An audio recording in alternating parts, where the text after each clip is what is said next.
Nous allons donc, pendant cette séance, enchaîner sur ce qu'on a fait la dernière fois, à savoir le dihybridisme.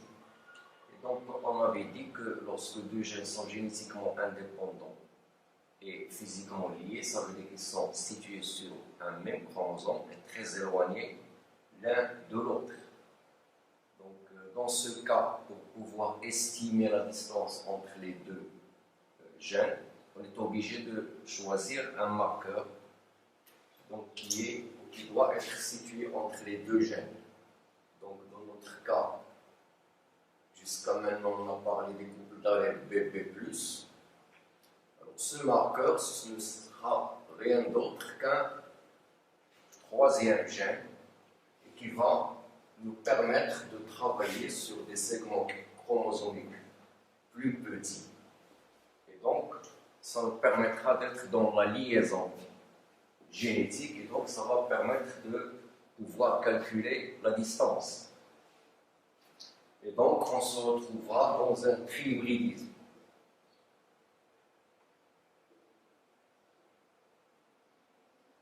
Comme son nom l'indique, le trihybridisme, c'est tout simplement un croisement entre deux souches qui diffèrent par trois gènes. C'est ce que nous avons ici sur cette planche. Donc, on a trois couples d'allèles, AA+, BP+, et CC+. Donc, ce trihybridisme, on l'appelle aussi un croisement à 3 points. Alors, on peut l'utiliser pour déterminer le phénotype des parents s'il est inconnu. Ici, vous avez un exemple. On a croisé deux souches haploïdes qu'on va appeler souche 1 et souche 2,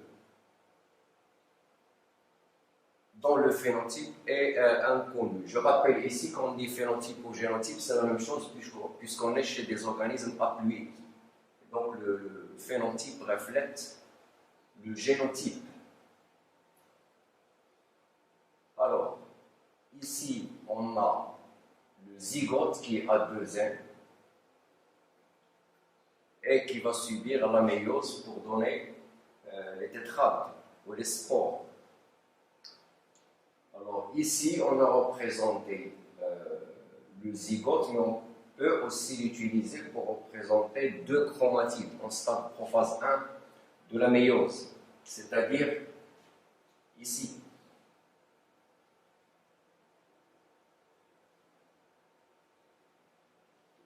Donc on a trois couples d'allèles.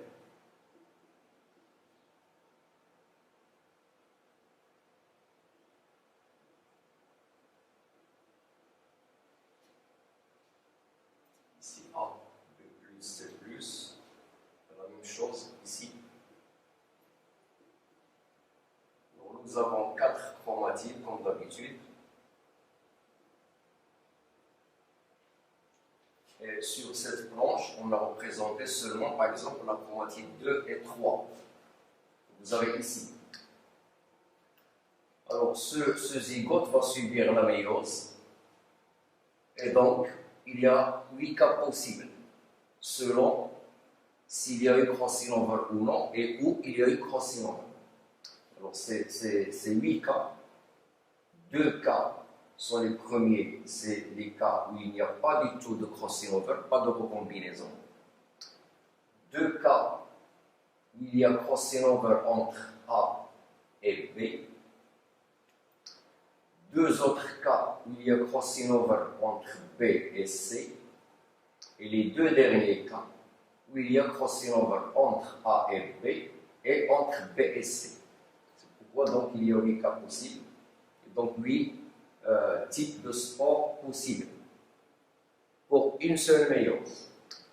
Mais dans une seule méiose, parmi les 8 cas, il y a seulement 2 qui sont réalisés. Ici donc nous avons le zygote qui est à 2N chromosomes qui va subir la méiose.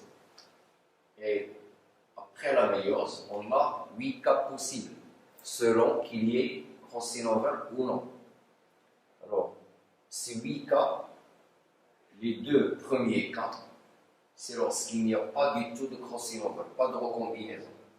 C'est-à-dire, c'est un cas qui ne donnera que des spores parentables.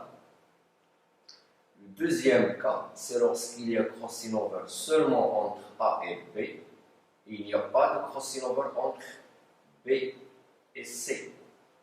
C'est-à-dire, par exemple, ici. Les deux autres cas suivants, c'est lorsqu'il y a crossing over seulement entre B et C, et il n'y a pas de crossing over entre A et B. C'est-à-dire ici. Les deux derniers cas, c'est lorsqu'il y a crossing over entre A et B, et aussi entre B et C. Donc en tout, nous avons 8 cas. Alors il est à rappeler que dans une seule méiose, seulement 2 cas parmi ces 8 sont obtenus. Mais dans la totalité de toutes les méioses qu'on a, on va avoir bien sûr les 8 cas.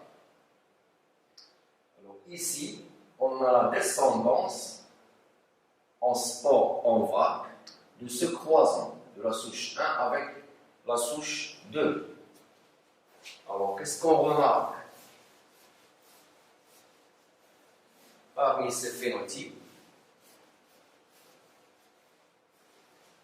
Il y en a 8.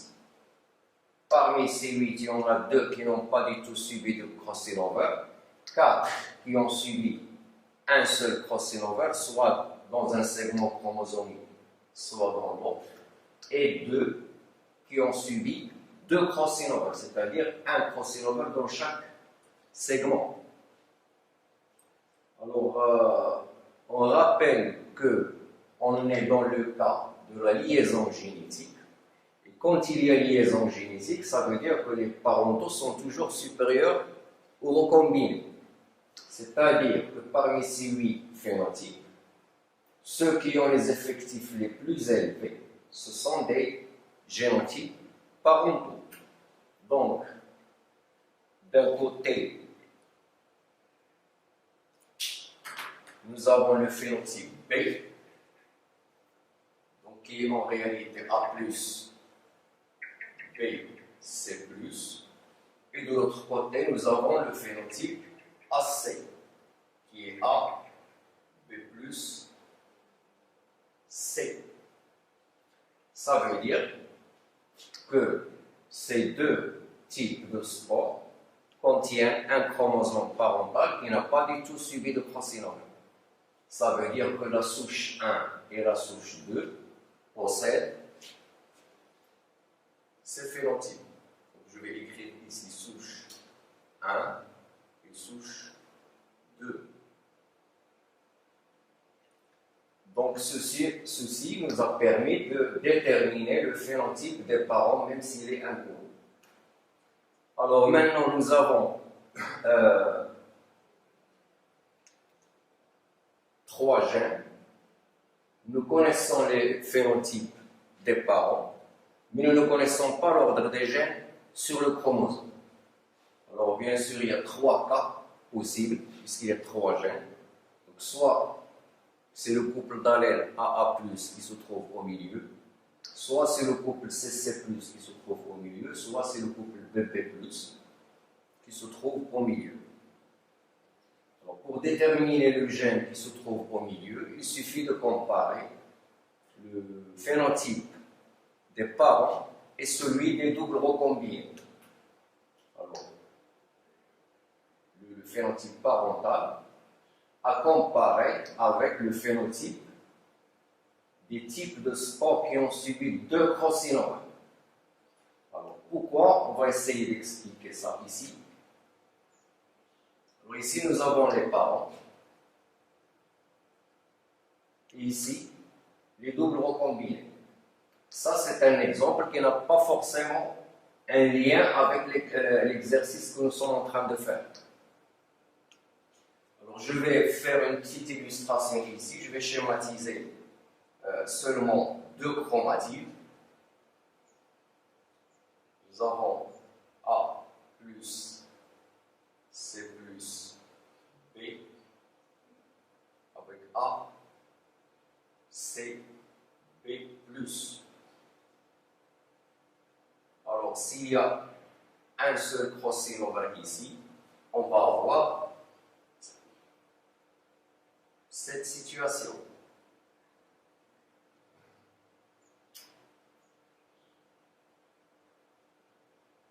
B plus, et ici A, C plus B.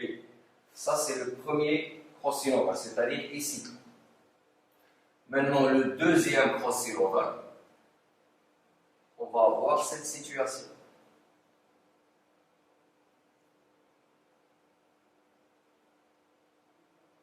Donc A plus A resteront toujours à leur place. C plus toujours à leur place. Ici, on va avoir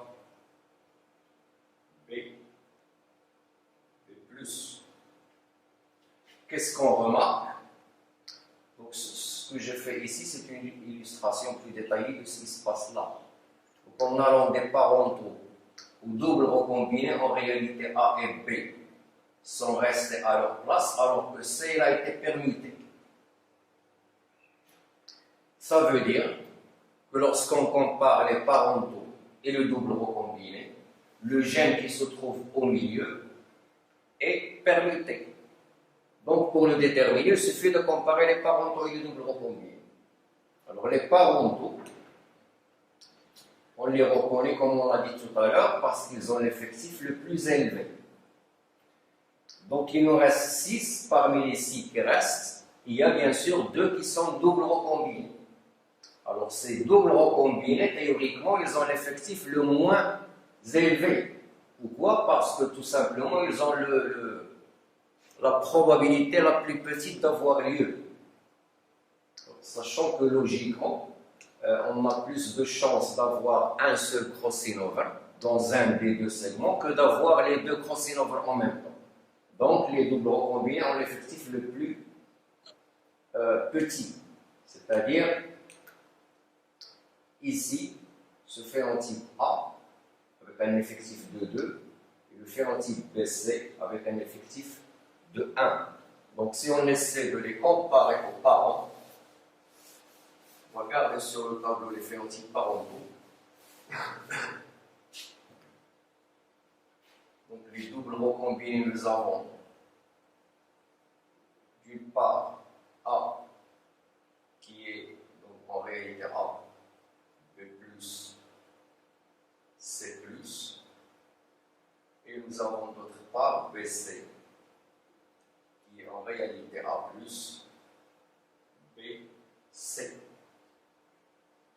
Donc, quand on compare ces deux parentaux avec ces deux recombinés, on va trouver que A plus B sont ensemble ici. Ils le sont toujours ici. Ici, ils sont avec C+, alors que là, ils sont avec C.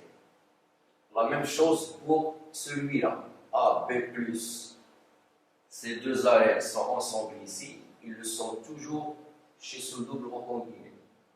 Donc, chez ce parent, ils sont avec l'allèle C, alors qu'ici, ils sont avec l'allèle C+. Donc, en allant des parentaux au double recombiné, on remarque que c'est le couple d'allèles C qui est permuté. Donc, par conséquent, c'est le couple d'allèles C qui se trouve au milieu. Donc, on a cet ordre. Sur notre chromosome, les gènes sont placés de manière à ce que c'est le couple d'allèles C qui se trouve au milieu. Donc, on est dans cette situation.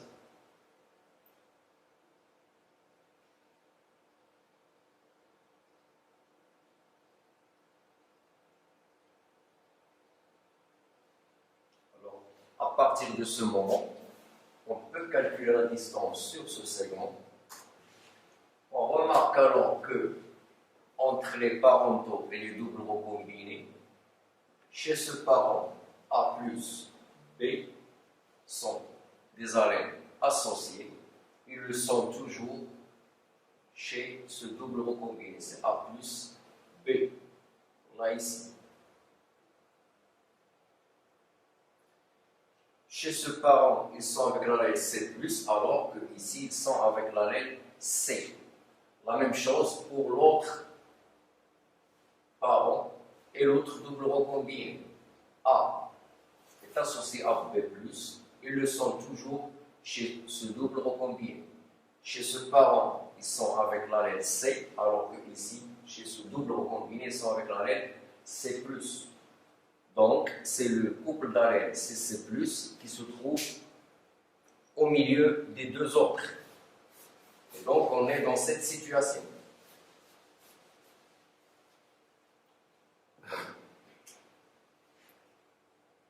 Voilà, donc on a A+, suivi de C, C+, et finalement B, B+. Donc, à partir de ce moment, on peut calculer la distance d'une part entre A+, et CC+, et d'autre part entre CC+, et B+. Donc, pour calculer ces distances, on est censé utiliser ces phénotypes. Alors, la distance entre A+, et C+, pour la calculer, il faut, parmi les 8 phénotypes, chercher quels sont ceux qui sont recombinés seulement entre A et C, sans regarder le couple d'allèles BP+. Donc, on va revenir à ces phénotypes. Donc, on voit que les doubles recombinés, c'est-à-dire celui-là et celui-là, ils sont recombinés entre A et C. Donc là, je vais poser le phénotype des parents qui sont d'une part A plus B, C plus, et d'autre part A, B plus C. Alors, on ne va pas s'intéresser à B, donc je peux l'effacer. Je vais regarder uniquement les couples d'allèles AA+, et CC+.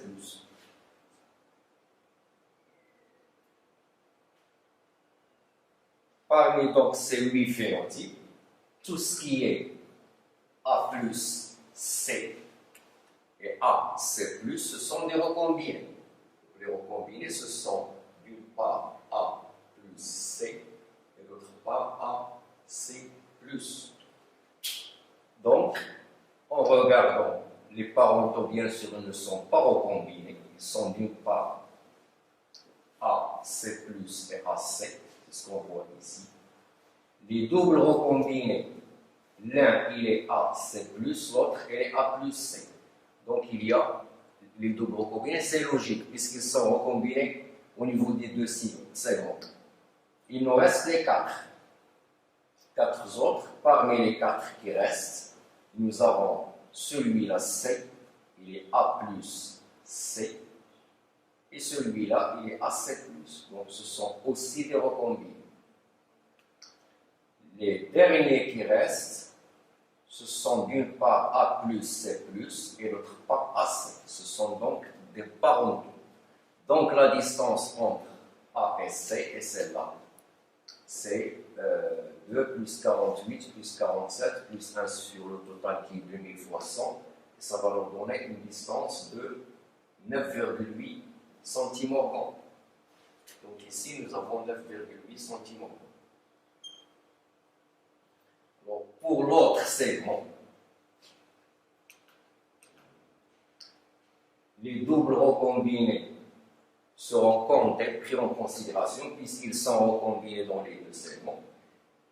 Ces 48 et 47 ont été comptés dans ce segment. Donc les deux autres qui restent, c'est forcément dans ce segment. C'est ceux qui ont des effectifs de 23.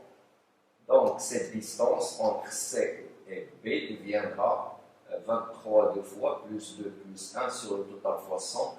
Et ça va nous donner une distance de 4,9 centimorgans. Et donc on se retrouve avec cette petite carte chromosomique qu'on appelle aussi carte factorielle. Carte factorielle. Ça s'appelle aussi carte chromosomique, c'est la même chose.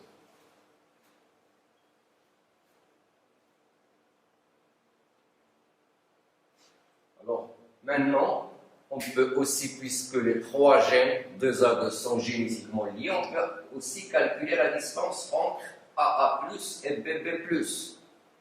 Alors cette distance, c'est les recombinés entre A et B. Donc si on revient ici, on va trouver que ces deux sont parentaux bien sûr.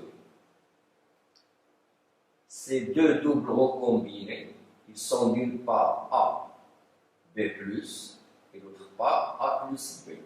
Donc ce sont des parentaux, parce que ici on a B, si on prend en considération B, ce sont des parentaux. Donc les recombinés entre A et B qu'on a, c'est celui-là qui a un effectif de 48, celui-là qui a un effectif de 47, et ces deux derniers qui ont respectivement les effectifs de 23. Donc cette distance, c'est entre A et B, c'est 47, 43, 23, 23 sur la fois 100, et ça va nous donner une distance de 14,1 cm. Donc, si on fait ça, 14,1 cm. Alors, bien sûr,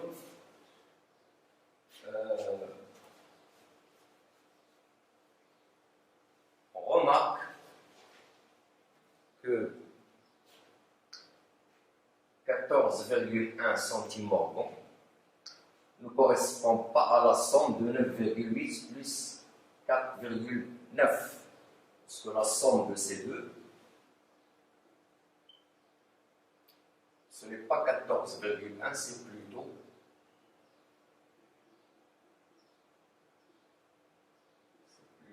14,7.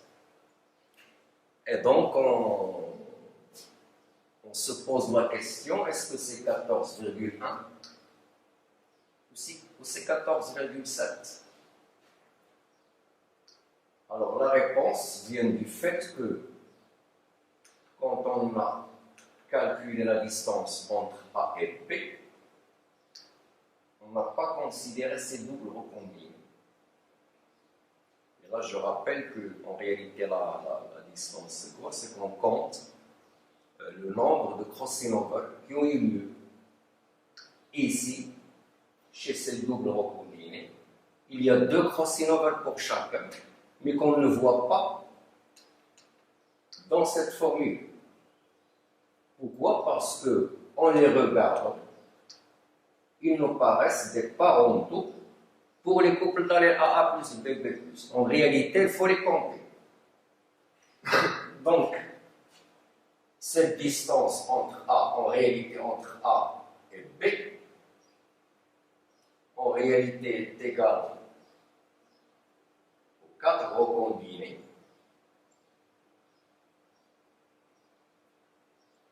plus les crossover qui ont eu lieu ici et qu'on n'a pas vu. Alors les doubles recombinés, on a ici 2 et 1, ça fait 3 doubles recombinés en tout. Chaque double recombiné a suivi 2 crossover. Donc 3 fois 2, il y a 6 crossover qu'il faut additionner ici. Sur le total fois 100, ça va nous donner 14,7 qui est là. Donc la distance réelle, ce n'est pas 14,1, mais c'est 14,7. Et je ne dis pas la distance réelle, je dis que c'est la distance la plus proche de la réalité, la mieux estimée. Et ça, on trouve une notion importante, c'est que quand on a travaillé sur ce segment et ce segment, ce sont 2 segments, bien sûr plus petits que ce grand segment. Donc la conclusion qu'on tire, c'est que plus on travaille sur un segment petit, plus on s'approche de la valeur réelle de la distance. Pourquoi? Parce que dans un grand segment, souvent, lorsqu'il y a 2 crossover en même temps, l'effet d'un crossover est annulé par un autre crossover.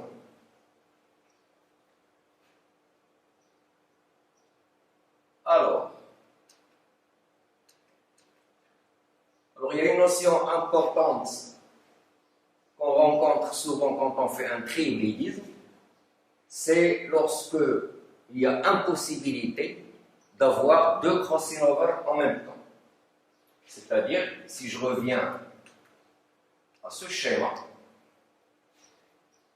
parfois, on ne peut pas avoir de double recombiné.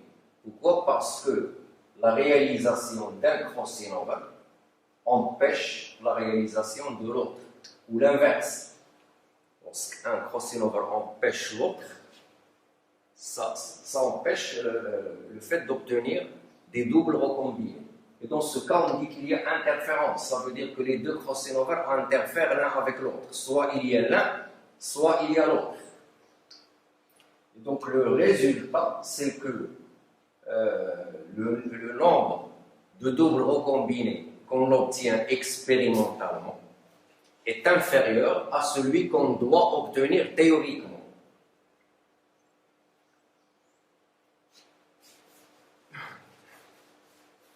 Alors ici, dans notre cas, réellement, on a obtenu 3 doubles recombinés qu'on voit ici. Il y a ce phénotype A et ce phénotype BC. Donc nous avons les doubles recombinés égal à 3. Donc c'est un pourcentage de 0,3%. Puisqu'il y a 3 combinés. Ce sont les doubles recombinés observés.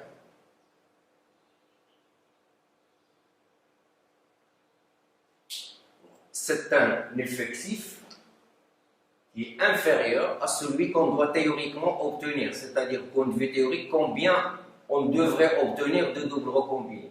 Quel est le pourcentage théorique?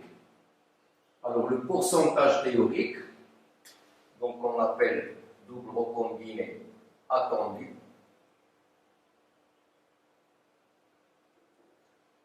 c'est tout simplement le produit des deux distances. C'est 9,8 fois 4,7 qu'on vient de trouver. C'est 9,8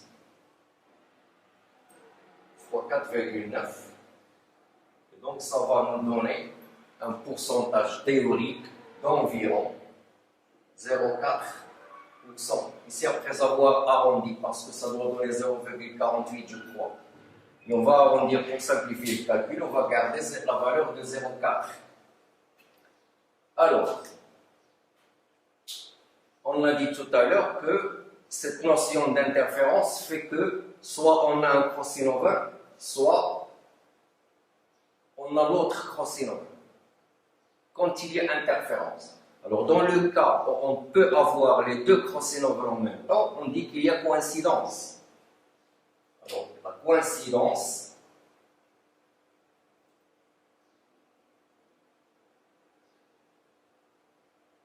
elle est caractérisée par son coefficient,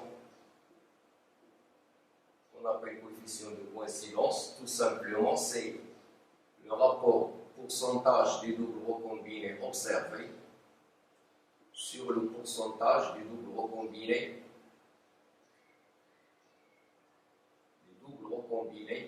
attendus. Donc dans notre cas, ce sera 0,3 sur 0,4 et ça va être 0,75.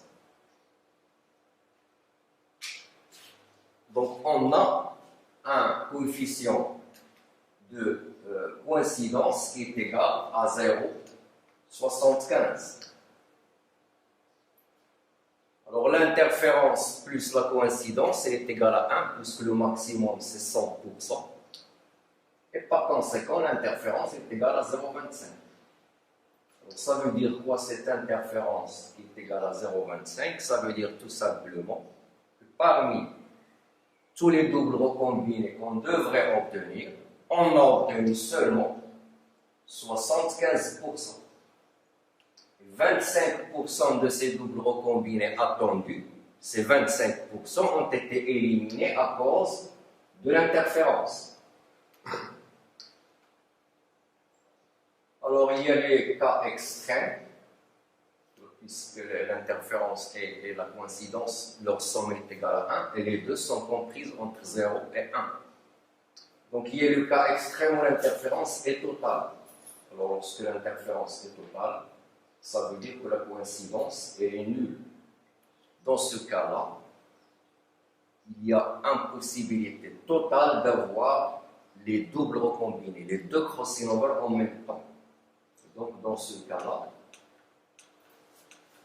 on n'obtient pas ces doubles recombinés. On obtient seulement les 6 autres phénotypes. Pourquoi? Parce que l'interférence est totale. L'autre cas extrême, c'est lorsque l'interférence est nulle et la coïncidence est totale. Dans ce cas-là, on a autant de doubles recombinés observés que de doubles recombinés attendus. Ça veut dire aussi que jamais la réalisation d'un crossover n'empêche celle de l'autre. Alors, je vais profiter pour parler aussi du trihybridisme chez un organisme à cycle diplobiotique, c'est-à-dire chez les diploïdes. Alors, c'est le même principe que chez les haploïdes, sauf que tout à l'heure, on était en train d'analyser les produits de la méiose, c'est-à-dire les spores.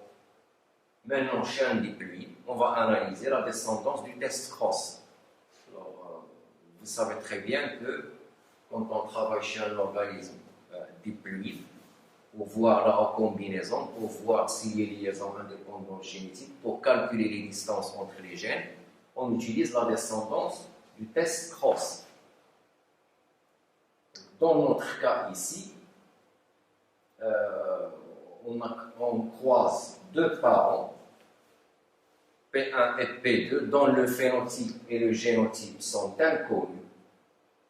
À partir de ces deux parents, on a obtenu une F1 qui est homogène, qui est à 100% sauvage. On a réalisé le test cross, c'est-à-dire le croisement d'un individu F1 avec le triple homozygote récessif, et on a obtenu la descendance du test cross 8 phénotypes, exactement comme chez la pluie. Ici, c'est les mêmes effectifs, j'ai exprès choisi les mêmes effectifs, sauf que ici on a des spores, donc des cellules à N chromosomes, alors que ici, nous avons la descendance du test cross, donc ce sont des individus à 2 N chromosomes. Parmi ces 8 phénotypes, le génotype de chacun de ces 8 contient un chromosome qui est petit a, petit p, petit c. Donc,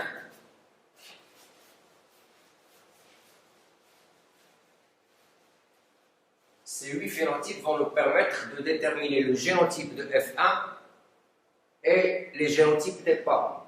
Alors, comme tout à l'heure, bien sûr, les parentaux, ils ont les effectifs les plus élevés. Donc, d'une part, nous avons le phénotype B, et d'autre part, le phénotype AC.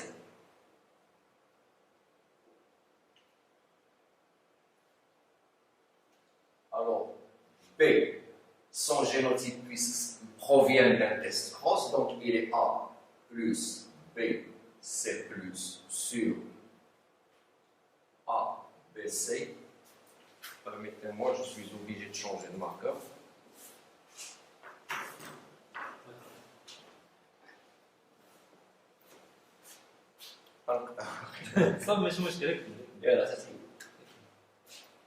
Pour ce phénotype, nous avons le génotype A, B plus C sur A, B, C.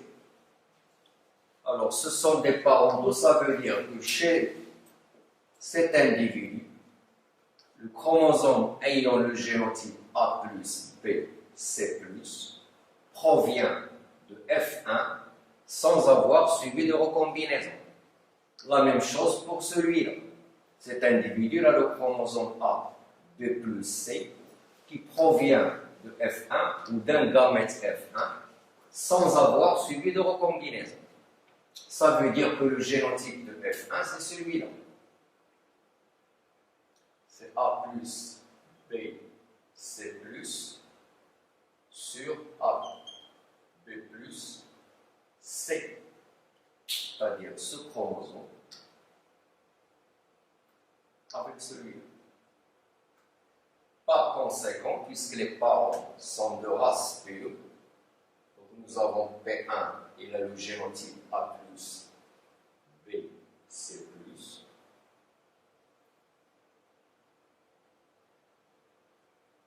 C'est ce chromosome deux fois. L'autre parent, c'est de ce chromosome deux fois. P2, il a le génotype A, B plus, C sur A, B plus, C. Donc ceci nous a permis de déterminer le génotype de F1 et les génotypes des deux parents.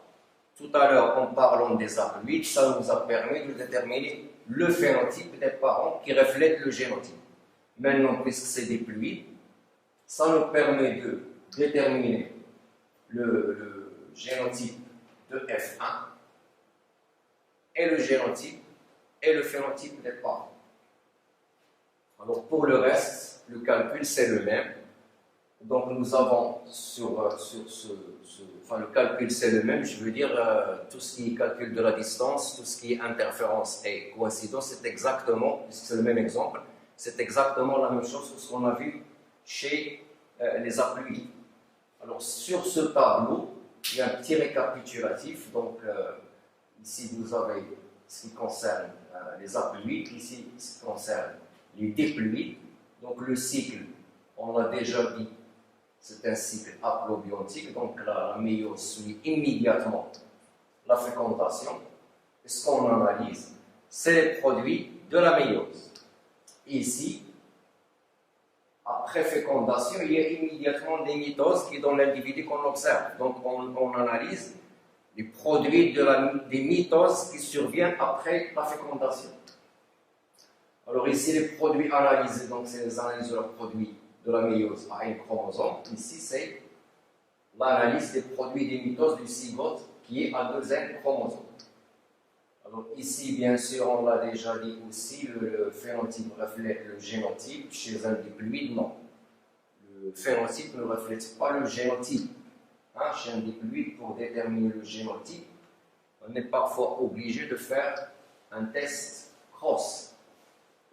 Alors, lorsqu'on fait un dihybridisme ou un trihybridisme pour voir la liaison ou l'indépendance génétique, ici on compare, chez les haploïdes, on compare les produits de la méiose, c'est-à-dire les types parentaux et les types recombinés de la descendance des produits de la méiose, donc des cellules à un chromosome.